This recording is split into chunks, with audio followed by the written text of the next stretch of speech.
সুপ্রিয় দর্শক মণ্ডলী, আসসালামু আলাইকুম। দেশ এবং দেশের বাইরে থেকে যারা আজকে আমার ভিডিওটি দেখতে পাচ্ছেন, এগুলো আশা করি দেখে বুঝতে পারছেন যে এগুলো হচ্ছে আমের চারা। আমের চারাতে দেখেন কি পরিমাণে একটা গাছে আম ধরে আছে। আজকে আমার সামনে যে ভাইটি রয়েছে, আজকে তার থেকে শুনবো এই চারাগুলোর ব্যাপারে কিছু তথ্য তার থেকে আমরা নিব।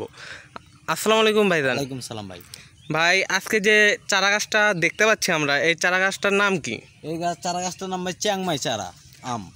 ও আচ্ছা, এইগুলা মানে কি রকম হয়ে থাকে ভাই? ভাই এগুলো অনেক বড় হবে ফল, এখন তো ছোট, মানে এখনো আটি ডাবেনি আর কি।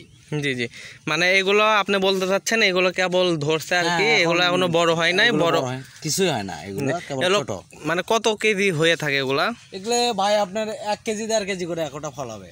ও আচ্ছা ভাইজান, যদি কেউ দেশের যে কোনো প্রান্ত থেকে আপনার কাছে এই চারাগুলো চায়, আপনি কি দিতে পারবেন? হ্যাঁ ভাই, অবশ্যই।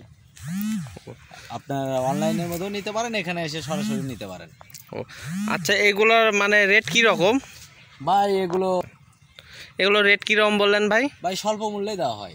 ও আচ্ছা, যদি কেউ আপনার থেকে মানে অনেক অধিক পরিমাণে চারা চায়, আপনি কি দিতে পারবেন? অবশ্যই, হিউজ পরিমাণ চারা। যদি বলে যে 1 পিস চারা চাই? 1 পিসও দেওয়া যাবে ভাই। ও আচ্ছা, খুচরাও হয়। জি ঠিক আছে। মানে আপনারা পাইকারিও সেল করেন, খুচরাও সেল করেন? জি জি। আচ্ছা, একটু ঘুরে দেখান তো ভাই এই পাশে। এই যে দেখেন আমগুলো দেখেন।